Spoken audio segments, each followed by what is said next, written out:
ಓಂ ನಾರಾಯಣಾಯ ಪರಿಪೂರ್ಣಗುಣಾರ್ಣವಾಯ ವಿಶ್ವೋದಯಸ್ಥಿತಿಲಯೋನ್ನಿಯತಿಪ್ರದಾಯ ಜ್ಞಾನಪ್ರದಾಯ ವಿಬುಧಾಸುರಸೌಖ್ಯದುಃಖ ಸತ್ಕಾರಣಾಯ ವಿತತಾಯ ನಮೋ ನಮಸ್ತೆ. ಜನ್ಮಾದ್ಯಸ್ಯ ಯತೋನ್ಮಯಾದಿತರತಃ ಅರ್ಥೇಷ್ವಭಿಜ್ಞಸ್ವರಾಟ್ ತೇನೇ ಬ್ರಹ್ಮಹೃದಾಯ ಆದಿಕವಯೇ ಮುಹ್ಯಂತಿ ಯಂ ಸೂರಯಃ. ತೇಜೋ ವಾರಿಮೃದಾಂ ಯಥಾ ವಿನಿಮಯೋ ಯತ್ರ ತ್ರಿಸರ್ಗೋ ಮೃಷಾ ಧಾಮ್ನಾ ಸ್ವೇನ ಸದಾ ನಿರಸ್ತಕುಹಕಂ ಸತ್ಯಂ ಪರಂ ಧೀಮಹಿ.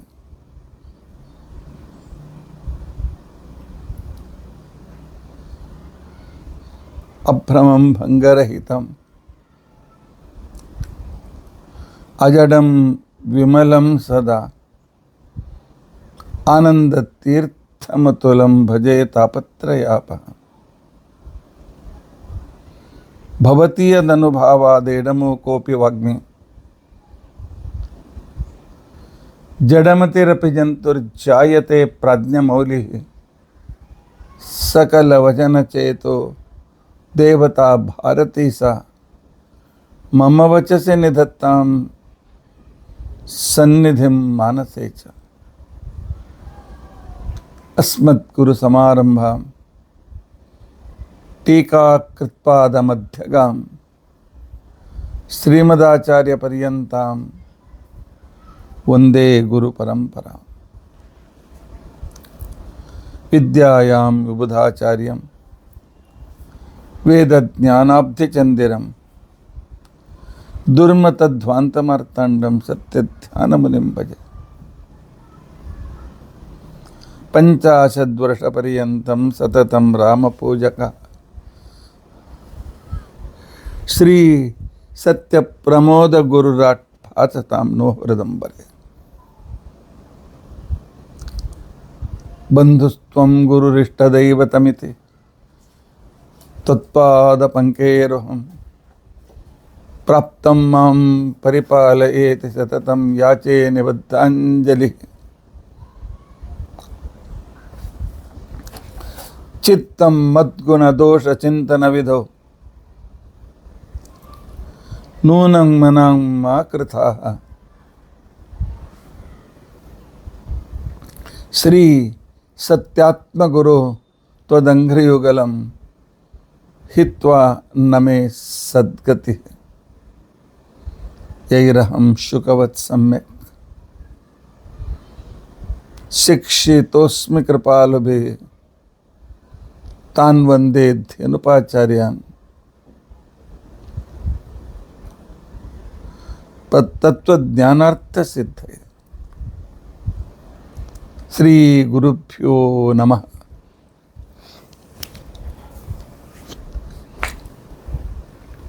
ಹರಿ ಓಂ ಹರಿ ಓಂ ಹರಿ ಓಂ. ಸ್ವಸ್ತ್ಯಸ್ತು ಅಶೇಷ ಸನ್ಮಂಗಲಾನಿ ಸಂತು. ಶ್ಲೋಕೇಕ ಶ್ರವಣ ಪಠನ ಮಾತ್ರೇಣ ವಕ್ತುಶ್ಚ ಶ್ರೋತॄಣಾಂ ನಿಖಿಲ ಕಲಿಕೃತ ಕಲ್ಮಷಾಪನೋದನ ಪಟುತರೆ. ಧರ್ಮಾದ್ಯಖಿಲ ಪುರುಷಾರ್ಥ ಸಾಧನೀಭೂತೆ. ಅದ್ಯ ಶ್ರೀಮದ್ ಭಾಗವತ ಕಥಾಂತರ್ಗತ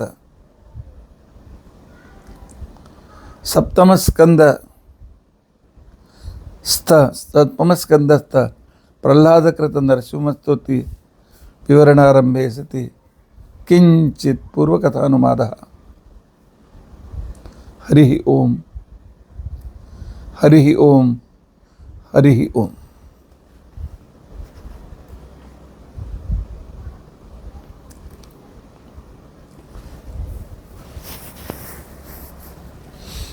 ಹರಿ ಓಂ.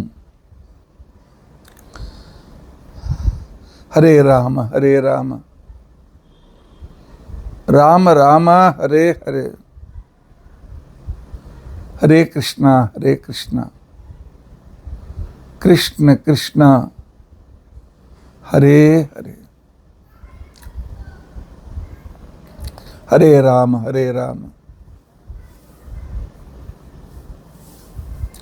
ರಾಮ ರಾಮ ಹರೇ ಹರೇ, ಹರೇ ಕೃಷ್ಣ ಕೃಷ್ಣ ಕೃಷ್ಣ ಹರೇ ಹರೇ,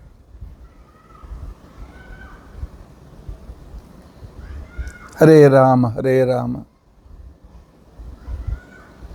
ರಾಮ ರಾಮ ಹರೇ ಹರೇ, ಹರೇ ಕೃಷ್ಣ ಕೃಷ್ಣ ಕೃಷ್ಣ ಹರೇ ಹರೇ.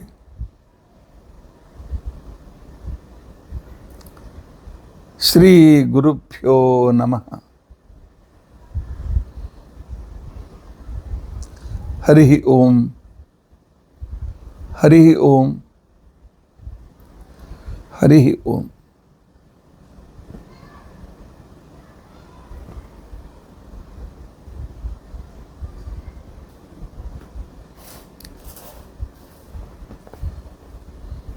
ಹರಿ ಓಂ. ನಿನ್ನೆ ಬೆಳಗ್ಗೆ ಮಾಡಿದ ಪ್ರವಚನ ಪೂರ್ತಿ ದಿವಸ ಇಂಟರ್ನೆಟ್ ಅಭಾವದಿಂದ ರಾತ್ರಿ 9:30 ನಂತರ ಅದನ್ನು ಪ್ರಸಾರ ಮಾಡಲಾಯಿತು.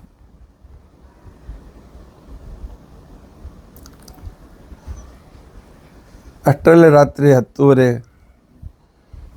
ಇಬ್ಬರ ಕಡೆಯಿಂದ ಪ್ರಶ್ನೆ ಬಂತು. ಇಲ್ಲ, ರಾಮನ ದೃಷ್ಟಿಯಲ್ಲಿ ಶ್ರೇಷ್ಠ ತಾಯಿ ಕೈಕೇಯಿ ಏಕೆ?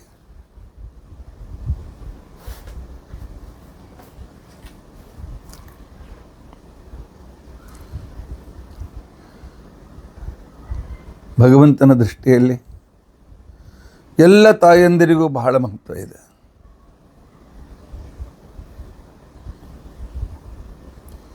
ನಮಗೆ ತಾಯಂದಿರನ್ನು ನೋಡ್ಲಿಕ್ಕೆ ಸಿಗ್ತದೆ.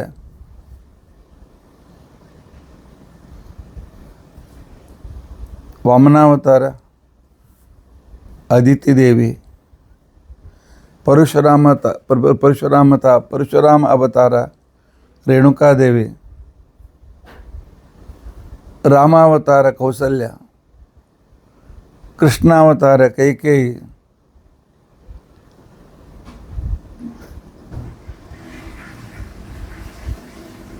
ಬುದ್ಧಾವತಾರದ್ದು ಸಿಗ್ತದೆ, ನನಗೆ ಸದ್ಯಕ್ಕೆ ನೆನಪಿಲ್ಲ, ಬಹುಶಃ ಮಾಯಾವತಿ ಇರಬೇಕು. ಕಲ್ಕಿ ಅವತಾರ ತಾಯಿ ಅವ್ರಿಗೆ ಗೊತ್ತಿಲ್ಲ. ಆದರೆ ರಾಮನ ದೃಷ್ಟಿಯಲ್ಲಿ ಕೈಕೇಯಿಯ ವೈಶಿಷ್ಟ್ಯ ಅಂತ ತಿಳ್ಕೊಂಡಂತಂದರೆ, ರಾಮ ಹೇಳ್ತಾನೆ ಮನುಷ್ಯ ತನ್ನ ಜೀವನದಲ್ಲಿ ಪಾಸಿಟಿವ್ ಥಿಂಕಿಂಗ್ ಇಟ್ಕೊಳ್ಬೇಕು. ಯಾವುದೇ ಪರಿಸ್ಥಿತಿಯಲ್ಲಿ ಅದನ್ನು ಸಕಾರಾತ್ಮಕವಾದ ರೀತಿಯಲ್ಲಿ ಅದನ್ನು ನೋಡಿಕೊಳ್ಬೇಕು ಅಂತನ್ನೋ ಒಂದು ಮನಃಶಾಸ್ತ್ರದ ದೃಷ್ಟಿಯಿಂದ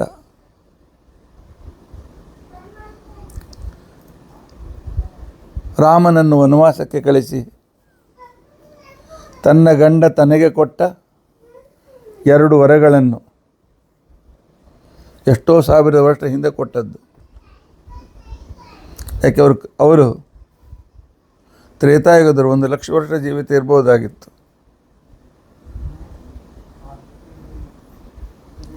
ಇಂಥ ಸಂದರ್ಭದಲ್ಲಿ ಕೇವಲ ತನ್ನ ಮಗನಿಗೋಸ್ಕರ ಅದನ್ನು ಕಾಯ್ದಿಟ್ಕೊಂಡಿದ್ಲು ಕೈಕೇಯಿ.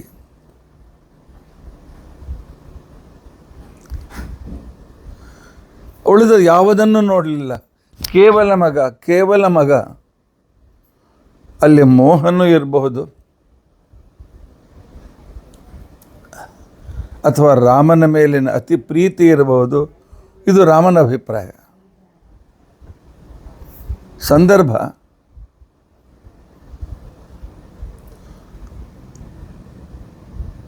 ರಾಮ ಹೋದ ಮೇಲೆ ದಶರಥನ ಮರಣವಾಯಿತು. ಅಂತ್ಯಕ್ರಿಯೆಗೆ ಬಂದ ಭರತ ಅವನ ಅಜ್ಜನ ಮನೆಗೆ ಹೋಗಿದ್ದ, ಕೈಕೇಯಿ ತಂದೆ ಮನೆಗೆ ಹೋಗಿದ್ದ. ಆ ದಶರಥನ ಮರಣದ ಸಂದರ್ಭದಲ್ಲಿ ಅಂತ್ಯಕ್ರಿಯೆಗೆ ಬಂದ ಭರತನಿಗೆ ರಾಮನು ಕಾಡಿಗೆ ಹೋದದ್ದು ತನ್ನ ತಾಯಿಯ ಕಾರಣದಿಂದ ಅಂತ ಗೊತ್ತಾದಾಗ ಅವನು ತಾಯಿಯನ್ನು ವಿರೋಧ ಮಾಡ್ತಾನೆ. ಬಾಯಿಗೆ ಬಂದಾಗ ಅನೇಕ ಮಾತನ್ನಾಡ್ತಾನೆ ರಾಮನ ಮೇಲಿನ ಅತಿ ಪ್ರೀತಿಯಿಂದ. ಅಷ್ಟರಲ್ಲಿ ಕೈಕೇಯಿಗೆ ಪಶ್ಚಾತ್ತಾಪವಾಗಿತ್ತು. ನನ್ನ ಕುರುಡು ಪ್ರೀತಿ ನನ್ನ ವೈಧವ್ಯಕ್ಕೆ ಕಾರಣವಾಯಿತು. ಅಷ್ಟೇ ಅಲ್ಲ, ನನ್ನ ಮಗನ ಪ್ರೀತಿಯನ್ನು ಕಳೆದುಕೊಂಡೆ, ನನ್ನ ಮಗನ ಸ್ವಭಾವ ತಿಳಿದುಕೊಳ್ಳಲಿಲ್ಲ ಅಂತ ತಿಳ್ಕೊಂಡಂತೇಳಿ.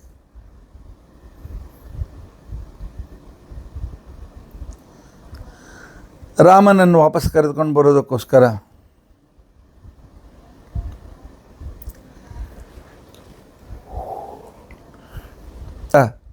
ರಾಮನಿರುವಲ್ಲಿ ಚಿತ್ರಕೂಟಕ್ಕೆ ಬಂದಾಗ ಕೌಸಲ್ಯ, ಸುಮಿತ್ರ, ಕೈಕೇಯಿ 3 ಜನ ಬಂದಿದ್ದರು. ಕೈಕೇಯಿಗೆ ರಾಮನ ಜೊತೆಗೆ ಮಾತನಾಡುವ ಧೈರ್ಯವಿಲ್ಲ. ರಾಮ ಭರತರ ಸಂವಾದ ನಡೆಯುವಾಗೆಲ್ಲ ಪಾಪ ತಲೆ ಕೆಳಗೆ ಹಾಕ್ಕೊಂಡು ಕೂತ್ಕೊಂಡಿದ್ದಾಳೆ. ರಾಮ ಎಲ್ಲ ತಾಯಂದರಿಗೂ ನಮಸ್ಕಾರ ಮಾಡಿದ್ದಾನೆ. ಎಲ್ಲರೂ ವಾಪಸ್ ಹೊರಟರು. ಕೈಕೇಯಿ ಸ್ವಲ್ಪ ಮುಂದೆ ಹೋದ ಮೇಲೆ ನಾನು ಸ್ವಲ್ಪ ಹೋಗಿ ಬರ್ತೇನೆ ವಾಪಸ್ ಅಂತೇಳಿ ಬಂದವಳು ರಾಮನ ಹತ್ರ ಬಂದು ಕೈ ಜೋಡಿಸ್ತಾಳೆ. ರಾಮ, ನನ್ನನ್ನು ಕ್ಷಮಿಸಪ್ಪ. ರಾಮಂತಾನೆ, ಅಮ್ಮ ನಿನ್ನನ್ನೇ ಕ್ಷಮಿಸುವಂಥ ಅಪರಾಧ ನಾನು ಮಾಡಿದ್ದೆ. ನೀನು ನನಗೆ ಈ ಮಾತು ಕೇಳಬಾರ್ದು, ನಾನು ನಿನಗೆ ಕೇಳಬೇಕು. ಈ ಮಾತು ತಾಯಿ ಹೇಗೆ ಮಾತಾಡಬಾರ್ದಮ್ಮ. ಇಲ್ಲ ಕೃಷ್ಣ, ರಾಮ ಇಬ್ಬರು ಒಂದೇ, ಅದಕ್ಕೋಸ್ಕರ ಕೃಷ್ಣ ಬರ್ತಾನೆ ರಾಮನ ಬದಲಾಗಿ. ಇಲ್ಲ ರಾಮ, ನಿನ್ನನ್ನು ಕಾಡಿಗೆ ಕಳಿಸಿದ, ನಿನ್ನ ರಾಜ್ಯವನ್ನು ಕಸಿದುಕೊಂಡಿರ್ತಕ್ಕಂಥ ತಪ್ಪಿಸ್ತಳು ನಾನು, ಅಪರಾಧಿನಿ ನಾನು. ನನ್ನನ್ನು ಕ್ಷಮಿಸಿಬಿಡು ಪರಮಾತ್ಮ. ಇಲ್ಲದೆ ಇದ್ದ ನಾನು ಇದರಲ್ಲಿ ಈ ಹಳವಂಡದಲ್ಲಿ ನನ್ನ ಪ್ರಾಣ ಬಿಡಬೇಕಾಗ್ತದೆ. ರಾಮ ಅಂತಾನೆ, ಜಗತ್ತಿನಲ್ಲಿ ಪಾಸಿಟಿವ್ ಥಿಂಕಿಂಗ್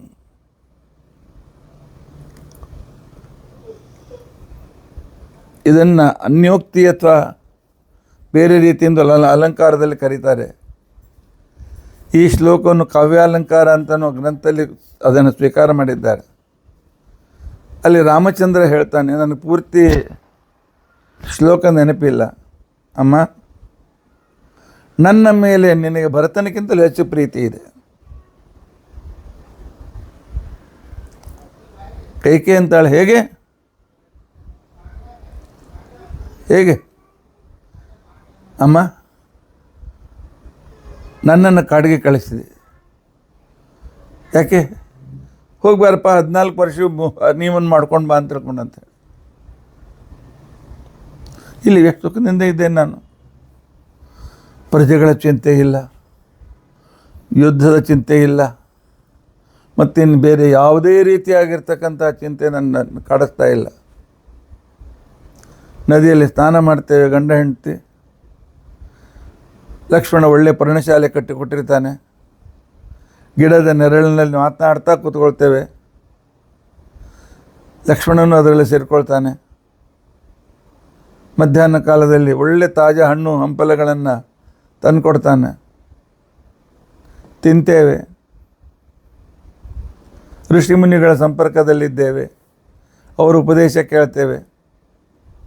ಎಂಥ ಅದ್ಭುತ ಸುಖದ ಅವಕಾಶವನ್ನು ನನಗೆ ನೀನು ಕಲಿಸಿಕೊಟ್ಟಿ. ನಿನ್ನ ಹೊಟ್ಟೆಯಲ್ಲಿ ಹುಟ್ಟಿದ ಸ್ವಂತ ಮಗನಿಗೆ ಅತ್ಯಂತ ಕಠಿಣವಾದ ಕೆಲಸ ಕೊಟ್ಟು ರಾಜ್ಯ ಆಳುವುದು ಅಂತ ತಿಳ್ಕೊಂಡಂತಂದರೆ ಮುಳ್ಳಿನ ಹಾಸಿಗೆ ಮೇಲೆ ಕೂತ್ಕೊಂಡಂತೆ. ಇಲ್ಲಿ ಪ್ರಜೆಗಳನ್ನು ಸಂತೋಷಪಡಿಸ್ಬೇಕು, ಅಧಿಕಾರಿಗಳನ್ನು ಸಂತೋಷಪಡಿಸ್ಬೇಕು, ಸೈನ್ಯದ ವ್ಯವಸ್ಥೆ ನೋಡಬೇಕು, ಯುದ್ಧದ ವ್ಯವಸ್ಥೆ ನೋಡ್ಕೊಳ್ಬೇಕು, ಆನಂತರ ಅಪರಾಧಿಗಳ ಸಂದರ್ಭದಲ್ಲಿ ನಿರ್ಣಯ ಕೊಡಬೇಕು. ಒಂದೇ ಎರಡೇ 24 ಗಂಟೆ ಬಿಸಿ ಕೆಲಸ. ಬಿಜಿ ಶಬ್ದ ನಾನು ಉಪಯೋಗಿಸಿದ್ದೇನೆ, ರಾಮ ಉಪಯೋಗಿಸಲಿಲ್ಲ. ರಾಮನಿಗೆ ಇಂಗ್ಲೀಷ್ ಬರ್ತದೆ, ಗೊತ್ತಿದೆ, ಸರ್ವಜ್ಞ. ಇದಂಥ ಕಠಿಣ ಕೆಲಸ ನಿನ್ನ ಮಗನೇ ಕೊಟ್ಟು, ಇದರಿಂದ ನನಗೆ ಗೊತ್ತಾಗ್ತದೆ. ಕೊನೆಯ ವಾಕ್ಯ ಆ ಶ್ಲೋಕದ ನೆನಪಿದೆ ನನಗೆ. ಮೈ ಪತತಿ ಗರೀಯಾನ್ ಅಂಬತೆ ಪಕ್ಷಪಾತಃ. ಅಮ್ಮ, ನನ್ನ ಮೇಲೆ ಪಕ್ಷಪಾತ ಇಷ್ಟು ಸ್ಪಷ್ಟವಾಗಿ ಕಾಣಿಸ್ತದೆ. ಸುಖವಾದ ಜೀವನ ನನಗೆ ಕೊಟ್ಟು, ಕಠಿಣವಾದ ಜೀವನ ನಿನ್ನ ಮಗನೇ ಕೊಟ್ಟು. ನನ್ನ ಮೇಲೆ ಎಷ್ಟು ವಿಶಿಷ್ಟವಾಗಿರ್ತಕ್ಕಂಥ ರೀತಿಯ ಪ್ರೀತಿ ಇದೆ. ತಾಯಿಯ ಬಗ್ಗೆ ಪ್ರೀತಿ ಇರಬೇಕು. ತಾಯಿ ತಂದೆ ತಪ್ಪು ಮಾಡ್ತಾರೆ, ಆದರೆ ಅವರನ್ನು ಅಪಮಾನಿಸಬಾರ್ದು.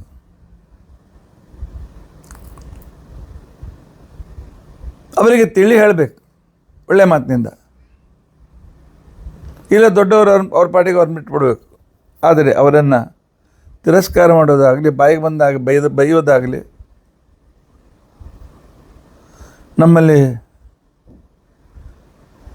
ಮದುವೆ ಆಗುವಷ್ಟರಲ್ಲಿ 25-30 ವರ್ಷ ಆಗಿರ್ತದೆ. ಒಳ್ಳೆಯ ಅಧಿಕಾರ ಸಿಕ್ಕಿರ್ತದೆ, ಒಳ್ಳೆಯ ಸಂಬಳ ಬರ್ತಿರ್ತದೆ. ತಾಯಿ ಏನು ಮಾತನಾಡಿಸಿದ್ರು ಕೂಡ ಅವರಿಗೆ ಅಷ್ಟು ಮಾತನಾಡುವ ಪೇಷನ್ಸ್ ಇರೋದಿಲ್ಲ. ಬಾಯಿಗೆ ಬಂದಾಗ ಬೈತಾರೆ. ತುಂಬಿಕೊಂಡ ಮೊದಲು ಕೂತ್ಕೊಂಡು ದೇವ್ರ ನಮ್ಮ ಹೇಳ್ತಾಯಿರು. ರಾಮ ಹೇಳ್ತಾನೆ, ಇದು ನನಗೆ ಸಮ್ಮತ ಅಲ್ಲ. ಭರತ ಬಂದು ಬೈತಾನೆ, ನನ್ನ ಅಮ್ಮಯ್ಯ ತಪ್ಪು ಮಾಡಿದ್ಲು ಅಂತ ತಿಳ್ಕೊಂಡು ಅಂತೇಳಿ. ರಾಮಚಂದ್ರ ವಾಲ್ಮೀಕಿ ರಾಮಾಯಣದಲ್ಲಿ ಹೇಳ್ತಾನೆ, ಬಸ್ ಇಷ್ಟು ತಾಯಿಯನ್ನು ಬೈದದ್ದು ಸಾಕು. ಇದೇ ಮೊದಲು, ಇದೇ ಕೊನೆ. ನತೆ ಮಧ್ಯಮ ಅಂಬಾ ಗರ್ಹಿತವ್ಯ ಕದಾಚನ. ಈ ಕೈಕೇಯಿಯನ್ನು ನೀನು ಸರ್ವಥಾ ತಿರಸ್ಕರಿಸಬೇಡ.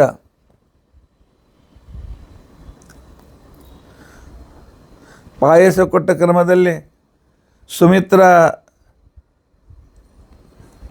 2ನೇ ನಂಬರ್ ಹೆಂಡತಿಯಾಗಿದ್ದರೆ, ವ್ಯವಹಾರದಲ್ಲಿ ಅಥವಾ ನಡೆದ ಘಟನೆ ಸಂದರ್ಭದಲ್ಲಿ ಕೈಕೇಯಿ ಮೊದಲು ಕೌಸಲ್ಯ, ಆನಂತರ ಕೈಕೇಯಿ, ಆಮೇಲೆ ಸುಮಿತ್ರನನ್ನು ಮದುವೆ ಆಗ್ತಾನೆ ರಾಮಚಂದ್ರ. ದಶರಥ 3 ಜನ ಪಟ್ಟದ ರಾಣಿಯನ್ನಾಗಿ ಮಾಡ್ಕೊಳ್ತಾನೆ. ಮಧ್ಯದ ತಾಯಿ ಮಧ್ಯಮಾಂಬ ಅಂತ ಹೇಳಿ ವಾಲ್ಮೀಕಿ ರಾಮಾಯಣದಲ್ಲಿ ನತೆ ಮಧ್ಯಮಾಂಬ ಗರಿತವ್ಯ ಕದಾಚನ.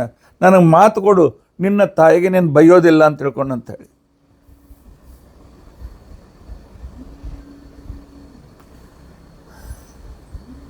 ಮಾತ್ರ ಮಾತನಾಡಲಿಲ್ಲ.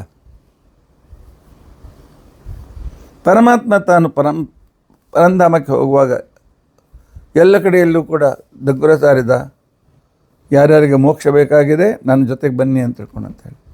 ಸಮಾಯಾತ ಯೇ ಮೋಕ್ಷ ಪದೇಚ್ಛವ ಅಂತ ಡಂಗುರ ಸಾರಿದಾಗ ಬ್ರಹ್ಮ ಬಂದು ಪರಮಾತ್ಮನಿಗೆ ಭೇಟಿ ಆಗ್ತಾನೆ. ಆಗ ಪರಮಾತ್ಮ ಬ್ರಹ್ಮನಿಗೆ ಕೇಳ್ತಾನೆ, ಬ್ರಹ್ಮ ಯಾರ್ಯಾರಿಗೆ ಸದ್ಗತಿ ಕೊಡು ಅಂತ ತಿಳ್ಕೊಂಡು ಅಂತ ಹೇಳಿದೆ, ಎಲ್ಲರಿಗೂ ಕೊಟ್ಟಾಯ್ತೇನು? ಎಲ್ಲರಿಗೂ ಕೊಟ್ಟಿದ್ದೇನೆ.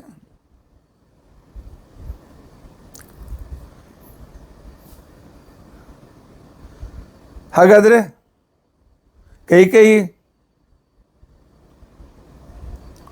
ಬ್ರಹ್ಮದೇವರಂತಾರೆ, ಪರಮಾತ್ಮ ಅದೊಂದು ಪೆಂಡಿಂಗ್ ಇದೆ. ಏನು ಮಾಡಲಿ?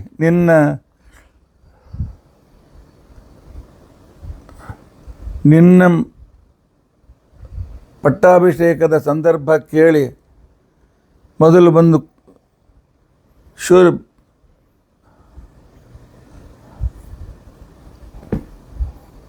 ಒಂದು ಮಂಥರೆ ಬಂದು ಕೈಕೇಯಿ ಹಬ್ಬಿಸ್ತಾಳೆ. ಏಳು ಈಗ ಗೊತ್ತಾಯ್ತು ನನಗೆ, ರಾಮಚಂದ್ರನಿಗೆ ದಶರಥ ಪಟ್ಟಾಭಿಷೇಕ ಮಾಡ್ತಾನೆ ಅಂತ ತಿಳ್ಕೊಂಡು ಅಂತೇಳಿ. ರಾಮನನ್ನು ನಿಷ್ಕಲ್ಮಶವಾಗಿ ಪ್ರೀತಿಸುತ್ತಿರುವ ಮಹಾತಾಯಿ ಕೈಕೇಯಿ ಎಂಥ ಸಂತೋಷ ಸುದ್ದಿ ಹೇಳ್ದಂತಾರೆ. ತಗೋ ಅಂತೇಳಿ ತನ್ನ ಕೊರಳಲ್ಲಿರ್ತಕ್ಕಂಥ ರತ್ನದ ಹಾರನ್ನು ಮಂತ್ರೆ ಕೊಡ್ತಾಳೆ, ನಂತರ ಮಂತ್ರೆ ದುರ್ಬೋಧನೆಗೆ ಒಳಗಾಗ್ತಾಳೆ, ಮಾತು ಬೇರೆ. ಪರಮಾತ್ಮ ಒಂದು ಮಾತನ್ನು ಹೇಳ್ತಾನೆ, ತಾತ್ಪರ್ಯದಲ್ಲಿ ಮಾತು ಬರ್ತದೆ, ಭರತನಂಥ ಮಗನನ್ನು ಪಡೆದ ಕೈಕೇಯಿಗೆ ಎಂದಿಗೂ ದುರ್ಗತಿ ಆಗಲಾರದು, ಅವಳಿಗೆ ಸಾಂತಾನಿಕ ಲೋಕ ಕೊಡು ಅಂತ ತಿಳ್ಕೊಂಡು ಅಂತೇಳಿ ಪರಮಾತ್ಮ ಹೇಳ್ತಾನೆ. ನಿತ್ಯ ಸಂಸಾರಿಗಳಿಗೆ ಸಿಗುವ ಮೋಕ್ಷ ಸಾಂತಾನಕ ಲೋಕ. ಯಾಕೆ? ಭರತನಂಥ ಅದ್ಭುತ ಮಗನನ್ನು ಪಡೆದಿದ್ದಾಳೆ. ಆ ತಾಯಿ ಎಂದಿಗೂ ಕೂಡ ನರಕಕ್ಕೆ ಹೋಗಲಿಕ್ಕೆ ಸಾಧ್ಯವಿಲ್ಲ ಅಂತ. ನಮ್ಮ ಪುರಾಣಗಳಲ್ಲಿ, ನಮ್ಮ ಕಾವ್ಯಗಳಲ್ಲಿ, ಆಚಾರ್ಯ ಗ್ರಂಥಗಳಲ್ಲಿ ಅವತಾರಗಳ ಬಗ್ಗೆ ಬಂದೊಂದು ಒಂದೊಂದು ವಾಕ್ಯ ವಿಚಾರ ಮಾಡ್ತಾ ಕೂತ್ಕೊಂಡ್ರೆ ಮನಸ್ಸು ಶಾಂತವಾಗ್ತದೆ, ಆನಂದಾಶ್ರುಗಳು ಸುರಿತದೆ. ಎಂಥ ಅದ್ಭುತವಾದ ಮಾತು! ಭರತನ ಮೇಲೆ ಪರಮಾತ್ಮನಿಗೆ ಎಷ್ಟು ಪ್ರೀತಿ! ಭರತನಂಥ ಮಗನನ್ನು ಪಡೆದಿರತಕ್ಕಂಥ ಕೈಕೇಯಿಗೆ ಎಂದಿಗೂ ದುರ್ಗತಿ ಆಗಲು ಸಾಧ್ಯವಿಲ್ಲ ಅಂತನ್ನೋ ಮಾತನ್ನು ಪರಮಾತ್ಮ ಹೇಳ್ತಾನೆ. ಮಹಾಭಾರತ ತಾತ್ಪರ್ಯ 9ನೇ ಅಧ್ಯಾಯ 94ನೇ ಶ್ಲೋಕ. ಮಾತೃಣಾಂ ಚಾಪಿ ತ್ವಯುಕ್ತಾಬ್ಧಿತೋಗ್ರತಃ. ನಿನ್ನ ಕೌಸಲ್ಯ ಸುಮಿತ್ರರಿಗೆ ಅವರಿಗೆ ಅತ್ಯಂತ ಶ್ರೇಷ್ಠವಾಗಿರ್ತಕ್ಕಂಥ ಲೋಕವನ್ನು ಕೊಟ್ಟಿದ್ದೇನೆ. ಅನರ್ಹಾಯ, ನನ್ನ ದೃಷ್ಟಿಯಿಂದ ಪರಮಾತ್ಮ ನಿನ್ನ ರಾಜ್ಯವನ್ನು ಮುರಿದ, ನಿನಗಾಗುವ ರಾಜ್ಯಾಭಿಷೇಕವನ್ನು ಮುರಿದಿರತಕ್ಕಂಥ ಕೈಕೇಯಿಗೆ ಅತ್ಯಂತ ಕೆಳಗಿನ ಲೋಕ ಕೊಡಬೇಕಾಗಿತ್ತು. ಆದರೆ ಪರಮಾತ್ಮ ನೀನು ಹೇಳಿದೆ ಅಂತ ತಿಳ್ಕೊಂಡಂತೇಳಿ ತ್ವಯಾಜ್ಞಪ್ತ,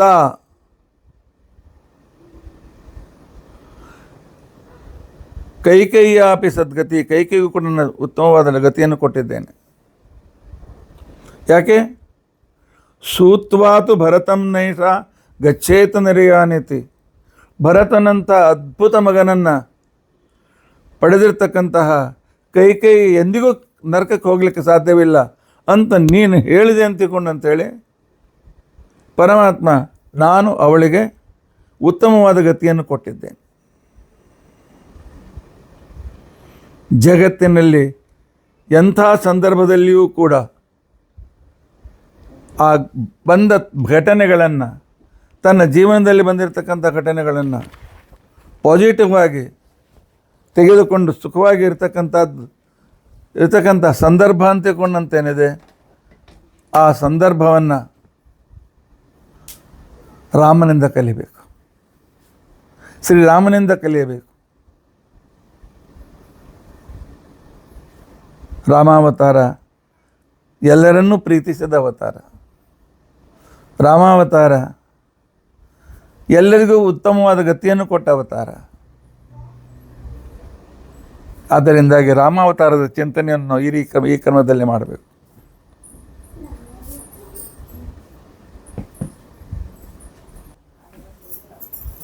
ಕೃಷ್ಣಾವತಾರದ ಚಿಂತನೆಯಲ್ಲಿ ಪರಮಾತ್ಮ ಚತುರ್ಭುಜ, ಶಂಖಚಕ್ರ ಗದಾ ಪದ್ಮಗಳನ್ನು ಹಿಡಿದುಕೊಂಡು ತನ್ನ ಎರಡೂ ತೊಡೆಯ ಮೇಲೆ, ಒಂದು ಕಡೆಯಲ್ಲಿ ಶ್ರೀದೇವಿ, ಒಂದು ಕಡೆಯಲ್ಲಿ ಭೂದೇವಿಯನ್ನು, ಅಥವಾ ಒಂದು ಕಡೆಯಲ್ಲಿ ರುಕ್ಮಿಣಿಯನ್ನು, ಇನ್ನೊಂದು ತೊಡೆಯ ಮೇಲೆ ಸತ್ಯಭಾಮನನ್ನು ಕೂಡಿಸಿಕೊಂಡು ತನ್ನ ಎರಡೂ ಕೈಯಿಂದ ಅವರನ್ನು ಅಪ್ಪಿಕೊಂಡಿರ್ತಕ್ಕಂತಹ ಶ್ರೀಕೃಷ್ಣನನ್ನು ಚಿಂತನೆ ಮಾಡಬೇಕು ಅಂತ ತಿಳ್ಕೊಂಡು ಹೇಳಿ ತಂತ್ರಸಾರದಲ್ಲಿ ಶ್ರೀಮದಾಚಾರ್ಯರು ಹೇಳ್ತಾರೆ. ಹೆಣ್ಣು ಮಕ್ಕಳು ಅಂದರೆ ವಿವಾಹಿತರಾಗಿರ್ತಕ್ಕಂಥ ಸ್ತ್ರೀಯರು ಗುರುಗಳಿಂದ ಕೃಷ್ಣ ಮಂತ್ರವನ್ನು ಉಪದೇಶ ತೆಗೆದುಕೊಂಡು ದಿನಾಲು ಗುರುಮಂತ್ರವನ್ನು ಹೇಳುವಾಗ, ಅಂದರೆ ಗುರುಮಂತ್ರ ಅಂದರೆ ಗುರುಗಳು ಕೊಟ್ಟ ಕೃಷ್ಣ ಮಂತ್ರ ಹೇಳುವಾಗ ಶ್ರೀಕೃಷ್ಣನನ್ನು ಈ ರೀತಿಯಾಗಿ ಧ್ಯಾನ ಮಾಡಬೇಕು ಅಂಥೇಳಿ ಆಚಾರ್ಯರು ತಂತ್ರಸಾರದಲ್ಲಿ ಹೇಳ್ತಾರೆ. ಧ್ಯಾಯೇತ್ ಹರಿನ್ಮಣಿ ನಿಭಂ ಜಗದೇಕ ವಂದ್ಯಂ ಸೌಂದರ್ಯ ಸಾರಂ ಹರಿಶಂಖವರಾಭಯಾನಿ ದೌರ್ಭಿದ್ದಧಾನಮಜಿತಂ ಸರಸಂಚ ಭೈಷ್ಮಿ ಸತ್ಯ ಸಮೇತಮಖಿಲ ಪ್ರದಮಿಂದಿರೇಶಂ.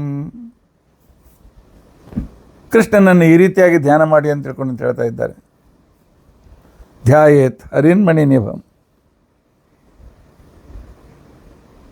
ಒಳ್ಳೆ ನೀಲಮಣಿ ಇರ್ತದಲ್ಲ,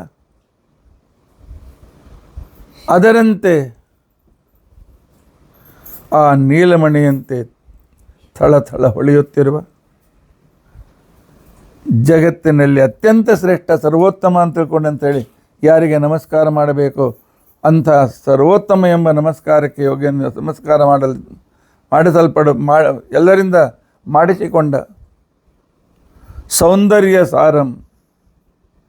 ಜಗತ್ತಿನಲ್ಲಿ ಸೌಂದರ್ಯ ಅಂತಂದರೆ ಏನಿದೆ ಆ ಕೃಷ್ಣನ ನೋಡಿ ಕಲಿಯಬೇಕು ಅಂತ ತಿಳ್ಕೊಂಡಂತಾರೆ. ಅಂಥ ಸುಂದರ ರೂಪ ಚಿಂತನೆ ಮಾಡಬೇಕು. ಹರಿಶಂಖ ವರಾಭಯಾನಿ, ಕೈಯಲ್ಲಿ ಚಕ್ರ ಶಂಖ, ಆ ನಂತರ ಗದ ಹಿಡಿದುಕೊಂಡಿಲ್ಲ. ಪರಮಾತ್ಮ ವರ ಮತ್ತು ಅಭಯ ಕೈಯಿಂದ ಇಟ್ಟುಕೊಂಡ, ಗದಾಪದ್ಮ ಹಿಡಿದುಕೊಂಡಿಲ್ಲ. ವರ ಅಭಯ, ಇದು ವರ, ಇದು ಅಭಯ. ವರಾಭಯಾನಿ ಅಥವಾ ಈ ರೀತಿಯಾಗಿ ಇಟ್ಕೊಳ್ಬೋದು. ಇದು ಇದು ವರ ಕೊಡ್ತಕ್ಕಂತಹ ಚಿನ್ನ, ಇದು ಅಭಯವನ್ನು ಕೊಡ್ತಕ್ಕಂತಹ ಇದು ಅಭಯವನ್ನು ಕೊಡ್ತಕ್ಕಂಥ ಚಿನ್ನ, ಇದು ವರವನ್ನು ಕೊಡ್ತಕ್ಕಂಥ ಚಿನ್ನ. ಲಕ್ಷ್ಮೀದೇವಿ ಕೂಡ ಇದೇ ರೀತಿಯಾಗಿರ್ತಾಳೆ, ಎರಡು ಕೈ. ಈ ರೀತಿಯಾಗಿರ್ತಕ್ಕಂಥ ಕೃಷ್ಣನನ್ನು ಚಿಂತನೆ ಮಾಡಬೇಕು ಅಂತ ತಿಳ್ಕೊಂಡು ಅಂತೇಳಿ ಆಚಾರ್ಯ ನಮಗೆ ಸೂಚನೆ ಮಾಡ್ತಾರೆ. ಶ್ರೀಕೃಷ್ಣನ ಅವತಾರದಲ್ಲಿ ಅನೇಕ ವಿಸಂಗತಿಗಳು ನಿಮಗೆ ಮೇಲ್ತೋರಿಕೆಗೆ ಕಾಣುತ್ತವೆ, ಆದರೆ ಎಲ್ಲವೂ ಸುಸಂಗತಿ. ಪರಮಾತ್ಮನಲ್ಲಿ ಒಂದು ಸ್ವಲ್ಪವೂ ಕೂಡ ದೋಷವಿಲ್ಲ. ಯಾಕೆ? ಅಚಿಂತ್ಯ ಅದ್ಭುತ ಸಾಮರ್ಥ್ಯದಿಂದ ಯುಕ್ತನಾಗಿರ್ತಕ್ಕಂಥ ವ್ಯಕ್ತಿ. ಆದ್ದರಿಂದಲೇ ಭಾಗವತ ಹೇಳ್ತಾರೆ, ಧಾಮ್ನಾಸ್ವೇನ ಸದಾ ನಿರಸ್ತಕುಹಕಂ. ಅಚಿಂತ್ಯದ್ಭುತ ಸಾಮರ್ಥ್ಯದಿಂದ ನಿರ್ದೋಷನಾಗಿರ್ತಕ್ಕಂಥ ಶ್ರೀಕೃಷ್ಣನ ವರ್ಣನೆಯನ್ನು ಭಾಗವತ ಮಾಡ್ತದೆ. ಆದ್ದರಿಂದಾಗಿ ಶ್ರೀಕೃಷ್ಣನನ್ನು ಕಾಣುವಾಗ ಇವನು ಭಗವಂತ, ಇವನ ಬಾಲಲೀಲೆ ಯಶೋದೆಗೆ ಸಂತೋಷ ಕೊಡೋದಕ್ಕೋಸ್ಕರ, ನಂದ ಯಶೋದೆಯರಿಗೆ. ಯಾಕೆ? ಆ ರೀತಿಯಾಗಿ ವರವನ್ನು ಬೇಡಿದ್ದರವರು. ಆ ನಂತರ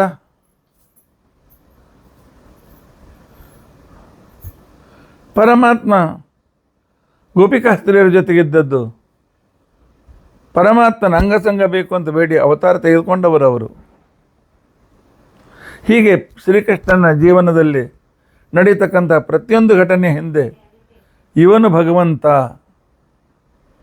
ಇವನು ದೇವರು, ಆ ರೀತಿಯಾಗಿ ಉಪಾಸನೆ ಮಾಡಿ ಕೃಷ್ಣನನ್ನು ಮನುಷ್ಯ ಅಂತಿಕೊಂಡಂತೆ ಎಂದಿಗೂ ಉಪಾಸನೆ ಮಾಡಬೇಡಿ.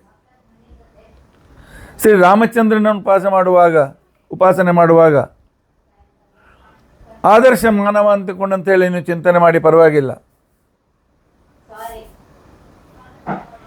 ಯಾಕೆ? ಆ ರೀತಿಯಾಗಿರ್ತಕ್ಕಂಥ ಸಂದರ್ಭದಲ್ಲಿ ರಾಮ ಒಂದ್ಸಲ ಹೇಳ್ತಾನೆ ವಾಲ್ಮೀಕಿ ರಾಮಾಯಣದಲ್ಲಿ, ನಾನೊಬ್ಬ ಮನುಷ್ಯರಲ್ಲಿ ಒಬ್ಬ ಅಂತೇಳಿ. ಮನುಷ್ಯರ ಮಧ್ಯದಲ್ಲಿ ಬಂದಿರತಕ್ಕಂಥ ಶ್ರೇಷ್ಠ ವ್ಯಕ್ತಿ ಅಂತ ಅರ್ಥ ಇಷ್ಟ ಇಟ್ಟುಕೊಳ್ಬೇಕಿರಲಿ. ಆತ್ಮಾನಂ ಮಾನುಷಮ್ಮನ್ನೇ ದಶರಥಾತ್ಮಜಂ. ನಾನು ದಶರಥನ ಮನೆಯಲ್ಲಿ ಹುಟ್ಟಿದ ಒಬ್ಬ ಸಾಮಾನ್ಯ ಮಾನವ ಅಂತಿಕೊಂಡಂತೆ ನನ್ನನ್ನು ತಿಳಿದುಕೊಳ್ತೇನೆ ಅಂತನ್ನೋ ಔದಾರ್ಯದ ಮಾತು ಶ್ರೀ ರಾಮಚಂದ್ರನದು. ಆದರೆ ಕೃಷ್ಣ ಹೇಳ್ತಾನೆ, ನಾನು ಅವತಾರಿ ಪುರುಷ, ಬನ್ನಿ. ಹುಟ್ಟುವಾಗಲೇ ನಾನು ಶಂಖಚಕ್ರದ ಪದ್ಮದ ರೂಪವನ್ನು ತೋರಿಸ್ತೇನೆ. ನನ್ನನ್ನು ತಲೆಯ ಮೇಲೆ ಇಟ್ಟುಕೊಂಡಾಗ ಯಮುನೆ ದಾರಿ ಬಿಡಿಸುವಂತೆ ಮಾಡ್ತೇನೆ. 5ನೇ ದಿನದ ನನ್ನ ಶಿಶುರೂಪದ ಸಂದರ್ಭದಲ್ಲಿ ವಿಷ ಕೊಡಲು ಬಂದ ಪೂತನೆಯನ್ನು ಸಂಹರಿಸ್ತೇನೆ. ನಾನು ನಿಮ್ಮಂಥ ಸಾಮಾನ್ಯ ಮಾನವನಲ್ಲ ಅಂತ ಶ್ರೀಕೃಷ್ಣ ತನ್ನ ಸಂಪೂರ್ಣ ಚರಿತ್ರೆಯ ಜೊತೆಯಲ್ಲಿ ತಿಳಿಸ್ಕೊಟ್ಟಿದ್ದಾನೆ.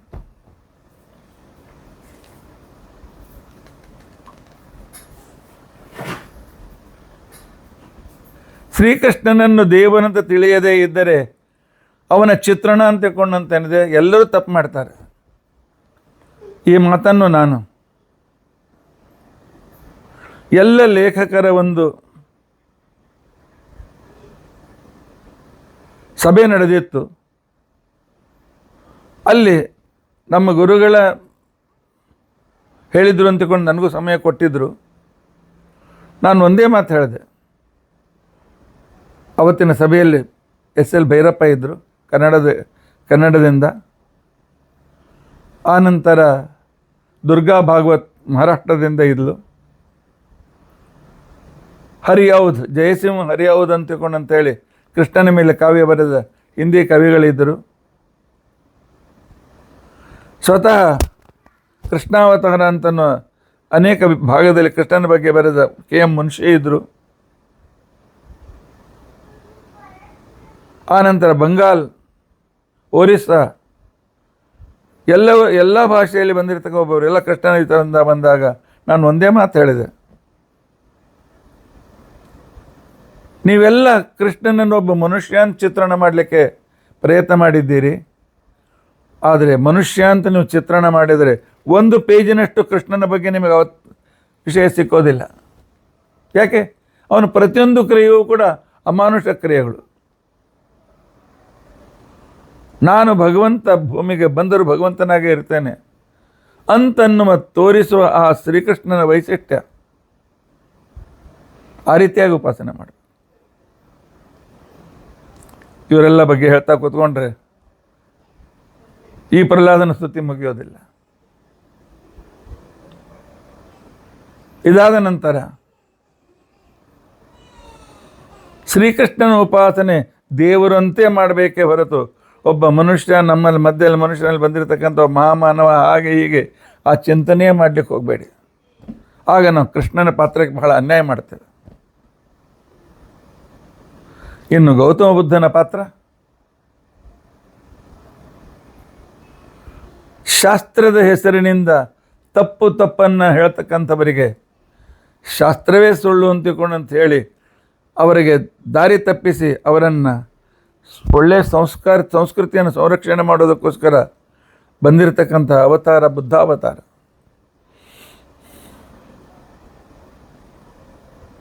ಶುದ್ಧೋಧನನ ಮಗನಾಗಿ ಹುಟ್ಟಿದರೂ ಕೂಡ ವಿರಕ್ತನಾಗಿ ಸರ್ವಸಂಗ ಪರಿತ್ಯಾಗ ಮಾಡಿ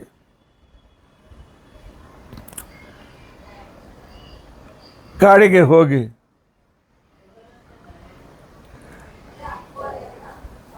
ತಪಸ್ಸು ಮಾಡಿದ ನಾಟಕ ಮಾಡಿ ನಾನು ಸರ್ವಜ್ಞ ಅಂತ ತಿಳ್ಕೊಂಡಂತನು ತಿಳಿಸಿಕೊಟ್ಟು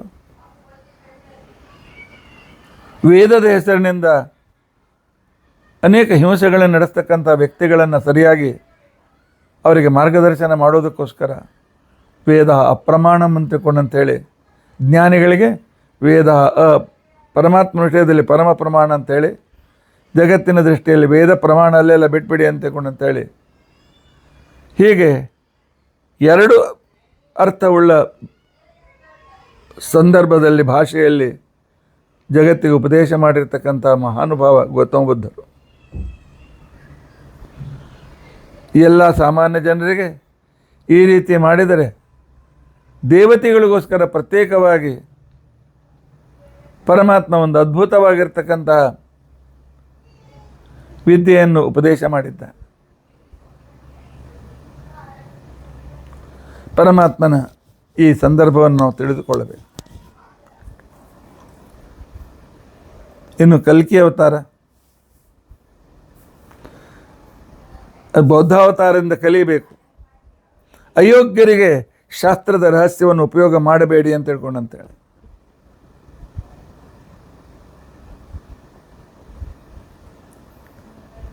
ನನ್ನ ಹತ್ರ ಒಬ್ಬ ದಿಲ್ಲಿಯಿಂದ ಚಿಂತಕ ಬಂದಿದ್ದ, ಭಾಳ ಒಳ್ಳೆಯ ಪ್ರವಚನಕಾರವನು. ಅವನು ಹೇಳ್ದ, ಇಲ್ಲ ಭಾಗವತದಲ್ಲಿ ಬಂದ ಸೃಷ್ಟಿ ನನಗೆ ಅರ್ಥ ಆಗಿಲ್ಲ ಅಂತ ತಿಳ್ಕೊಂಡಂತೇಳಿ. ನಾನು ಹೇಳಿದೆ, ಸೃಷ್ಟಿಯ ಬಗ್ಗೆ ಕೇಳುವ ನಿನಗೆ ಸಹನಶೀಲತೆ ಇದ್ದರೆ ಕೂಡ ನಾನು ಹೇಳ್ತೇನೆ ಅಂತ ತಿಳ್ಕೊಂಡಂತೇಳಿ. ಭಾಗವತದ ಪ್ರಥಮ ದ್ವಿತೀಯ ಪಂಚಮ, ಸಪ್ತಮ, ಏಕಾದಶ ಇತ್ಯಾದಿ ಎಲ್ಲ ಗ್ರಂಥಗಳಲ್ಲಿ ವಿಸ್ತಾರವಾಗಿ ಸೃಷ್ಟಿಯ ವಿಚಾರ ಬಂದಿದೆ.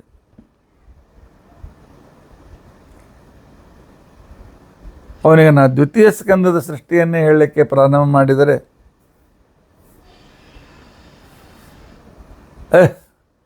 ये सब कहते बैठेंगे तो कोई हमारे प्रवचन को नहीं आएंगे, ये सब कुछ जाने दो ಅಂತ ಹೇಳಿ ಅಯೋಗ್ಯರು ಅದನ್ನು ತಮಾಷೆ ಮಾಡ್ತಾರೆ, ಅಯೋಗ್ಯರು ಅದನ್ನು ತಿರಸ್ಕಾರ ಮಾಡ್ತಾರೆ. ಅಂಥವರಿಗೆ ಶಾಸ್ತ್ರದ ರಹಸ್ಯ ಹೇಳಲಿಕ್ಕೆ ಹೋಗಬಾರ್ದು. ಭಾಳ ಜನ ಹೇಳ್ತಾರೆ, ಆಚಾರ್ಯ ನೋಡಿರಿ ಕ್ರಿಶ್ಚಿಯನ್ರು ಮುಸ್ಲಿಮರು ಎಷ್ಟು ಪ್ರಚಾರ ಮಾಡ್ತಾರೆ ತಮ್ಮ ಗ್ರಂಥಗಳ ಪ್ರಚಾರಗಳನ್ನು, ನೀವ್ಯಾಕೆ ಮಾಡಬಾರ್ದು? ಕ್ರಿಶ್ಚಿಯನ್ರ ಹಾಗೆ ಪುಕ್ಕಟೆಯಲ್ಲಿ ಪುಸ್ತಕ ಯಾಕೆ ಹಂಚಬಾರ್ದು? ಅದಕ್ಕೆ ನಾನು ಕೊಟ್ಟು ಉತ್ತರ, ಕೃಷ್ಣನ ಆಜ್ಞೆ ಇದೆಯಪ್ಪ ನಮಗೆ. ನಾಪೃಷ್ಟ ಕಶ್ಚಿತ್ ಬ್ರೂಯಾತ್, ಭಕ್ತಿಯಿಂದ ಬಂದು ಜಿಜ್ಞಾಸೆಯನ್ನು ತೋರಿಸಿದ ವ್ಯಕ್ತಿಗೆ ಮಾತ್ರ ಶಾಸ್ತ್ರದ ರಹಸ್ಯವನ್ನು ಹೇಳಿ, ಕೇಳದೇ ಇದ್ದವನು ಹೇಳಲಿಕ್ಕೆ ಹೋಗ್ಬಿಡಿ, ತುಂಬ ತಮಾಷೆ ಮಾಡ್ತಾನೆ, ನಿಮ್ಮ ಗ್ರಂಥಕ್ಕೆ ಅಪಮಾನ ಮಾಡ್ತಾನೆ. ಅಪಮಾನ ಮಾಡಿಸ್ಕೊಳ್ಬೇಡಿ.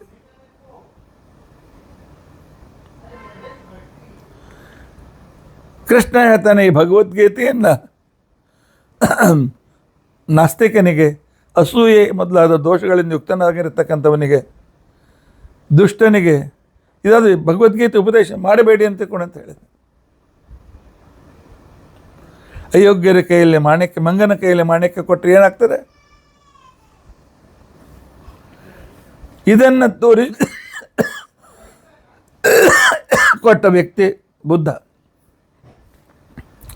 ಇನ್ನು ಮುಂದೆ ಬರತಕ್ಕಂಥ ವ್ಯಕ್ತಿ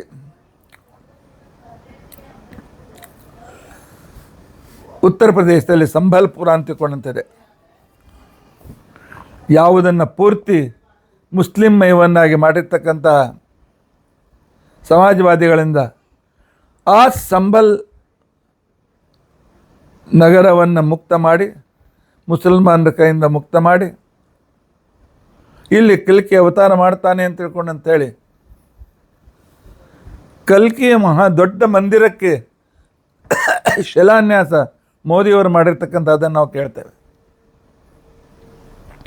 ಆ ಸಂಬಲ ಗ್ರಾಮದಲ್ಲಿ ಇನ್ನು 4 ಲಕ್ಷಗಳ ವರ್ಷ ನಂತರ ಪರಮಾತ್ಮ ಅವತಾರ ತೆಗೆದುಕೊಳ್ತಾನೆ.